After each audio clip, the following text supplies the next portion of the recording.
নমস্কাৰ প্ৰিয় দৰ্শকসকল, আজি মহাশিৱৰাত্ৰিৰ সকলোকে শুভেচ্ছা জ্ঞাপন কৰিছোঁ। আশা কৰিছোঁ দিনটো সকলোৰে শুভ আৰু মহাদেৱৰ কৃপাত মংগলময় হৈ পৰক। আজি এই মহাশিৱৰাত্ৰি এইকাৰণে বিশেষ কিয়নো আজি সন্ধিয়া 7:52 পৰা শিৱৰাত্ৰি আৰম্ভ হ'ব আৰু অহাকালি 5:35 সন্ধিয়া 5:35 চলি থাকিব।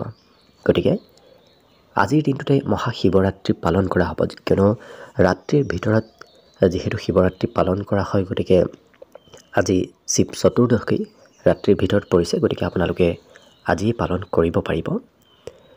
কিন্তু আজি এই মহাশিৱৰাত্ৰিৰ ৰাত্ৰিটো এইকাৰণে বিশেষ কিয়নো ৰাত্ৰিৰ ভিতৰতে 4টা প্ৰহৰ আহিছে আৰু এই 4টা প্ৰহৰৰ ভিতৰতে প্ৰায় ৰাত্ৰি 2:45 মঙল গ্ৰহ ধনিষ্ঠা নক্ষত্ৰলৈ গমন কৰিব।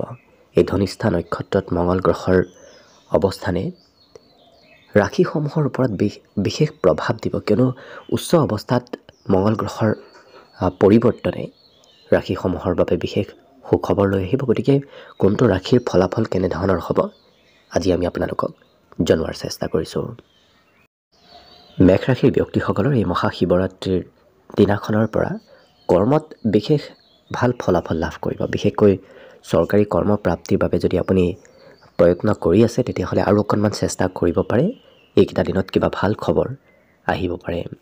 আপোনাৰ আত্মবিশ্বাস বাঢ়িব, সাহসী মনোভাৱ এইকেইটা দিন আপোনাৰ গঢ়ি উঠা দেখা যাব। অকণমান নিজৰ স্বাস্থ্যৰ যত্ন ৰাখিব। উচ্চ ৰক্তচাপ যদি আছে, হয়তো ৰক্তচাপৰ পৰিমাণ বাঢ়িব পাৰে, কিন্তু এওঁলোকৰ ভূমি সম্পদ বৃদ্ধিৰ যোগ দেখা গৈছে। গতিকে ঘৰুৱা ক্ষেত্ৰত যান বাহনেই হওক নতুবা ভূমি বাহন এনেধৰণৰ সম্পত্তি বৃদ্ধি পাব পাৰে, কিন্তু পঢ়াত ধৈৰ্য অকণমান কম হোৱা দেখা যাব। হয়তো বহিলে কিছু সময় পঢ়াৰ পিছতে ধৈৰ্য কম হ'ব পাৰে।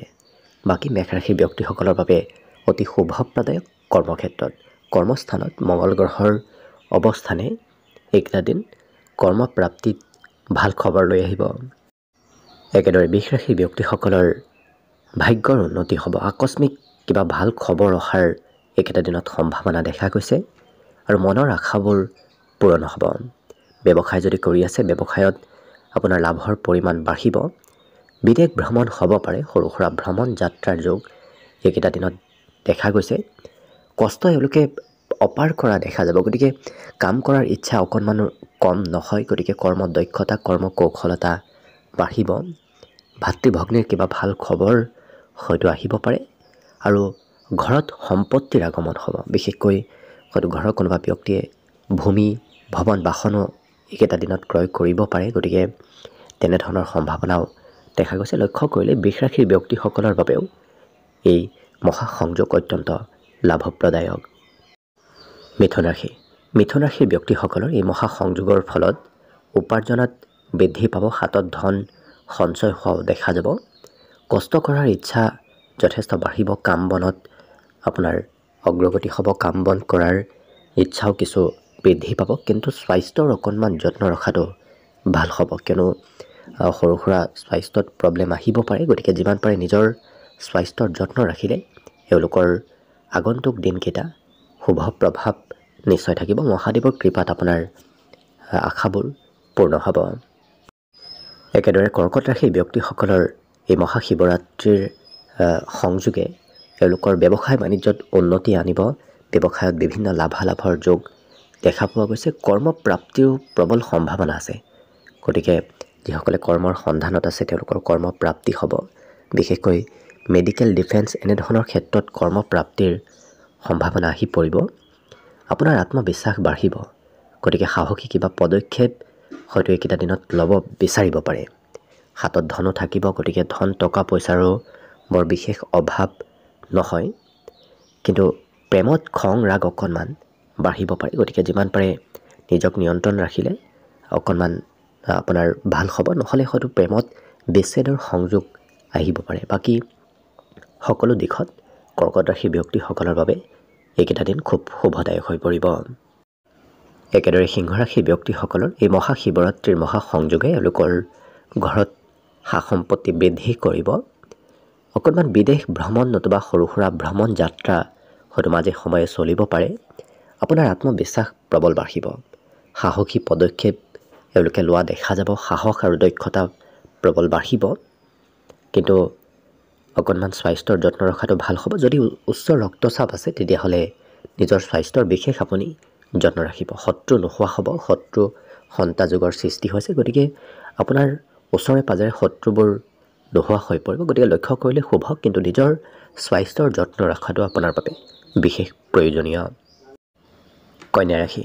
কন্যা ৰাশি ব্যক্তিসকলৰ বাবে এই মহাশিৱৰাত্ৰিৰ মহাসংযোগে শিক্ষা দীক্ষাত এওঁলোকক উন্নতি দিব। শিক্ষা দীক্ষাত ভাল ফলাফল এওঁলোকে দেখুৱাব পাৰিব, কিন্তু অকণমান ধৈৰ্য কম হ'ব পাৰে। কম সময় হয়তো পঢ়া শুনা কৰা এওঁলোকক দেখা যাব এইকেইটা দিনত। কিন্তু প্ৰেমত খঙৰ পৰিমাণ অকণমান বাঢ়িব পাৰে। প্ৰিয়জনৰ কিবা কথাই খং হয়তো বৃদ্ধি কৰাব পাৰে। উপাৰ্জন বাঢ়িব। আপোনাৰ আশাবোৰ পূৰ্ণ হোৱাৰো সম্ভাৱনা দেখা গৈছে। খৰচ অকণমান বাঢ়িব আপোনাৰ যদি ঘৰৰ পৰা ওলাই যায়। ঘৰত থাকিলে বৰ বিশেষ খৰচ নহয়। ঘৰৰ পৰা ক'ৰবাত গ'লেই আপোনাৰ খৰচ বৃদ্ধি পাব। কিন্তু স্বাস্থ্যৰ অকণমান যত্ন ৰখাটো ভাল হ'ব। মাজে সময়ে স্বাস্থ্য হয়তো দুৰ্বল হ'ব পাৰে, গতিকে যত্ন ৰাখিলে নিশ্চয় আপোনাৰ এইকেইটা দিন শুভ আৰু মংগলময়ভাৱেই অতিবাহিত হ'ব।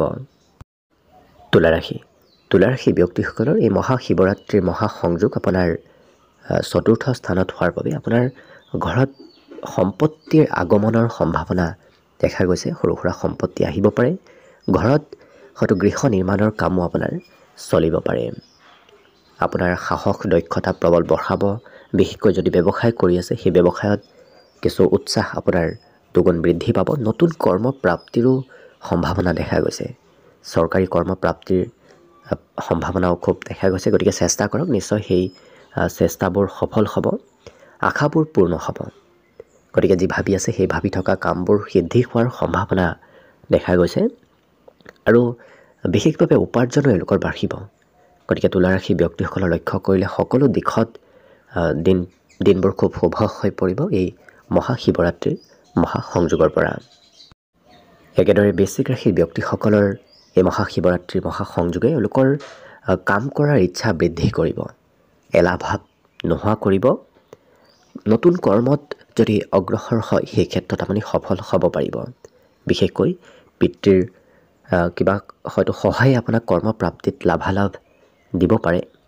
আৰু হঠাৎ আকস্মিক কিবা ভাল খবৰ হয়তো এইকেইটা দিনত আহিব পাৰে। কিন্তু নিজৰ স্বাস্থ্যৰ যত্ন ৰাখিব। স্বাস্থ্যৰ যত্ন ৰখাটো বিশেষ আপোনাৰ বাবে প্ৰয়োজনীয়। অন্য সকলো দিশত এইকেইটা দিন শুভ আৰু মংগলময় হৈ পৰিব।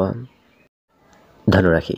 ধনুৰাশি ব্যক্তিসকলৰ এই মহাশিৱৰাত্ৰিৰ মহাসংযোগে এওঁলোকৰ আৰ্থিক স্থিতি সবল কৰিব। বিগত দিনত যদি ধনৰ অভাৱ হৈ আছিল, সেই অভাৱবোৰ নোহোৱা কৰিব।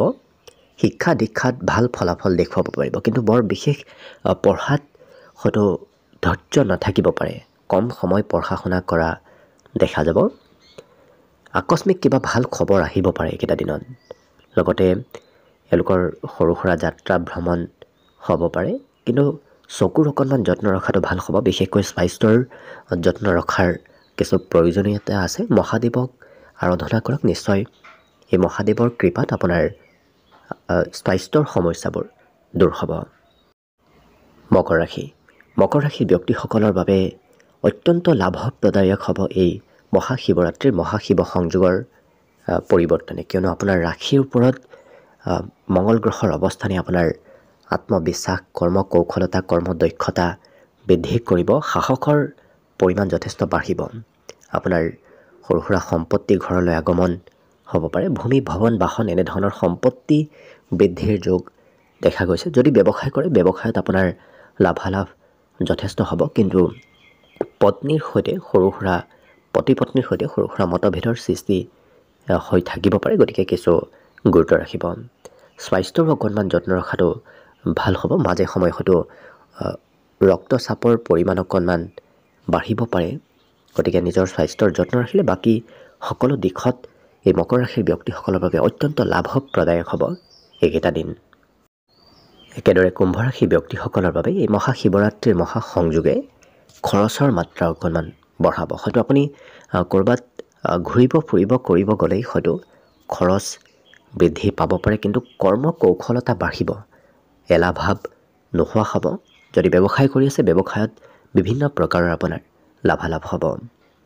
পত্নীৰ সৈতে সৰু কথাই খঙৰ মাত্ৰা বঢ়াব পাৰে, গতিকে সম্বন্ধত কিছু গুৰুত্ব ৰাখিব। স্বাস্থ্যৰ অকণমান যত্ন ৰখাটো আপোনাৰ বাবে কিছু প্ৰয়োজনীয়। কিন্তু কৰ্মত আপুনি ঘৰৰ পৰা বাহিৰত গ'লেহে কৰ্মপ্ৰাপ্তি হ'ব, গতিকে ঘৰত থাকিলে হয়তো আপোনাৰ কৰ্মত সিমান লাভালাভ নহ'ব পাৰে। ঘৰৰ পৰা বাহিৰত যাওক, নিশ্চয় আপোনাৰ কৰ্মপ্ৰাপ্তি হোৱা দেখা যাব। গতিকে কুম্ভ ৰাশিৰ ব্যক্তিসকলৰ বাবে এনেধৰণে এই মহাশিৱৰাত্ৰিৰ মহাসংযোগে ভাল ফলাফল কিছু পৰিমাণে দিয়া দেখা যাব। একেবাৰে শেষত এই মহাশিৱৰাত্ৰিৰ মহাসংযোগে মীন ৰাশিৰ ব্যক্তিসকলৰ বাবে অত্যন্ত লাভপ্ৰদায়ক হৈ আহিব, কিয়নো আপোনাৰ উপাৰ্জন প্ৰবল বাঢ়িব। একেটা দিনত আপোনাৰ আশাবোৰ পূৰ্ণ হ'ব, ভাবি থকা কথাবোৰ সিদ্ধি হোৱাৰ সম্ভাৱনাও দেখা গৈছে। হাতত ধন সঞ্চয় হ'ব। বিগত দিনত যদি সঞ্চয় হোৱা নাছিল, এইকেইটা দিনত আপোনাৰ হাতত ধন সঞ্চয় হ'ব। শিক্ষাত আপুনি ভাল প্ৰদৰ্শন দেখুৱাব পাৰিব, কিন্তু মাজে সময়ে হয়তো পঢ়িবলৈ ধৈৰ্য কমিব পাৰে। কিন্তু এওঁলোকৰ স্বাস্থ্যৰ অকণমান যত্ন ৰখাটো ভাল হ'ব। লগতে শত্ৰু সন্তা যুগৰ সৃষ্টি হোৱাৰ বাবে এওঁলোকৰ শত্ৰুবোৰ নোহোৱা হ'ব। যদি বিগত দিনত কোনোবা শত্ৰুৱে ষড়যন্ত্ৰ কৰি আছিল, এইকেইটা দিনত তেনেধৰণৰ শত্ৰুবোৰো নোহোৱা হৈ পৰিব। গতিকে লক্ষ্য কৰিলে মীন ৰাশিৰ ব্যক্তিসকলৰ বাবেও খুব লাভপ্ৰদায়ক হৈ পৰিব এই মহাশিৱৰাত্ৰিৰ মহাসংযোগে। গতিকে আশা কৰিছোঁ সকলোৰে বাবে এই দিনকেইটা যেন শুভ আৰু মংগলময় হৈ পৰক। মহাদেৱৰ কৃপাত সকলোৰে আশাবোৰ পূৰ্ণ হওক। ধন্যবাদ।